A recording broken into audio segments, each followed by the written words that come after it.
It's easy to spot someone who's openly sad, but what about the person who seems to have it all together, yet is crumbling on the inside? This is the reality of concealed depression. It's the friend who's always smiling, the coworker who's always achieving, the family member who insists they're fine. But beneath that carefully crafted exterior, they're fighting a silent battle. Today, we're going to talk about 13 common habits of people with concealed depression. This isn't about diagnosing anyone, but about fostering understanding and recognizing when someone we care about, or even ourselves, might need a little extra support. First up, they often have irregular or altered sleep patterns. This isn't just about feeling tired. It can mean sleeping way too much, using it as an escape from their feelings, or suffering from insomnia, where their mind races with anxious thoughts all night. They might tell you they're just a night owl or love a good nap. But often, it's a sign that their internal world is in turmoil. A consistent sleep schedule becomes almost impossible to maintain when your mind won't switch off. Second, they might have changes in their appetite and eating habits. For some, food loses all its appeal. They might skip meals or just pick at their food, leading to unintentional weight loss. For others, food becomes a source of comfort, leading to overeating or craving specific feel-good foods, which can cause weight gain.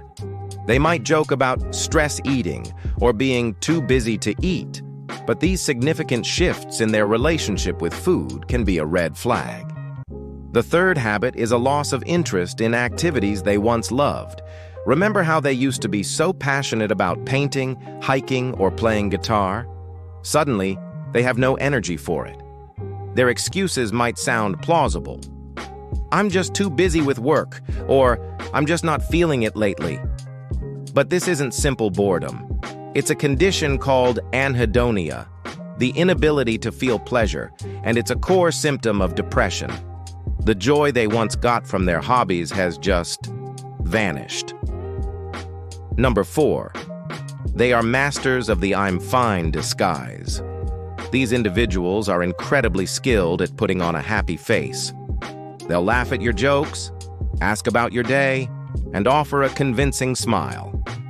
They've learned that it's easier to pretend everything is okay than to explain the complex storm of emotions inside.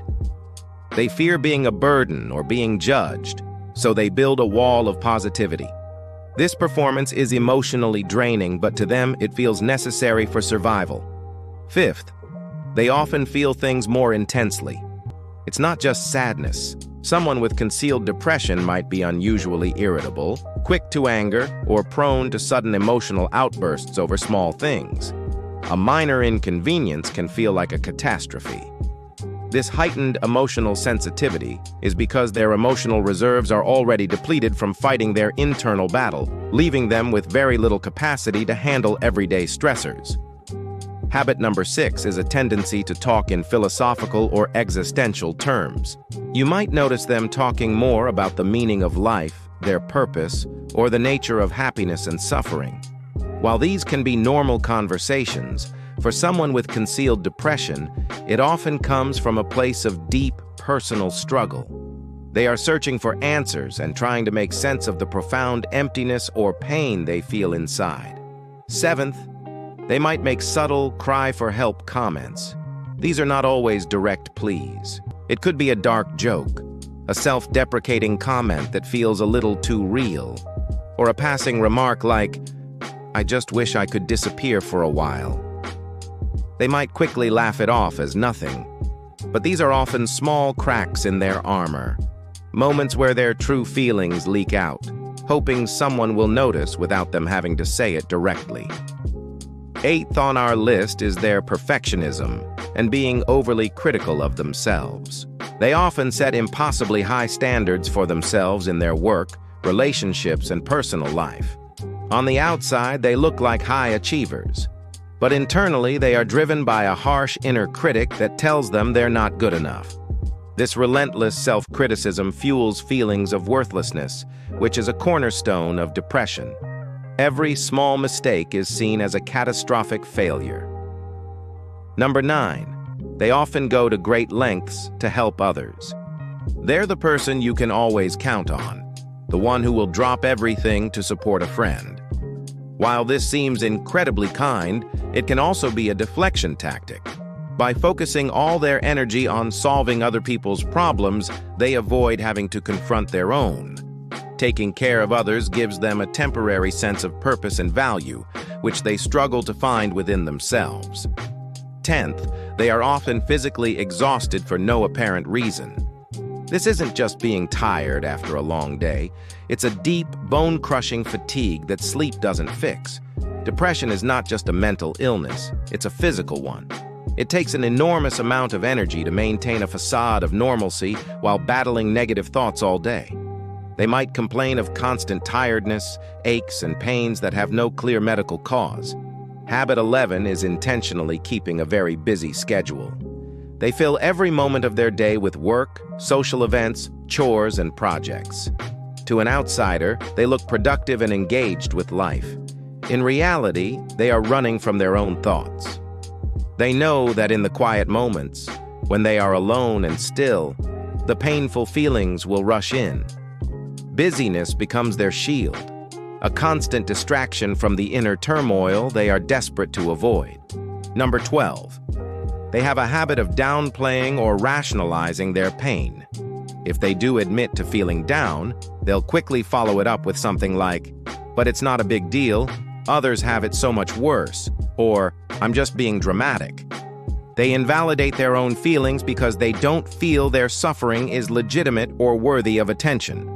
This self-dismissal prevents them from seeking the help they truly need and deserve.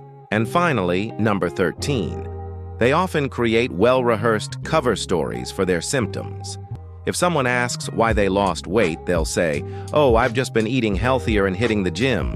If they seem distant, they'll blame it on a stressful project at work. They have a plausible explanation for everything that might seem off. These stories are designed to deflect concern and maintain their image of being in control, keeping their secrets safe. Recognizing these habits is the first step toward compassion and support. If this sounds like someone you know, don't be afraid to gently check in with them. Ask them how they're really doing, and be prepared to just listen without judgment.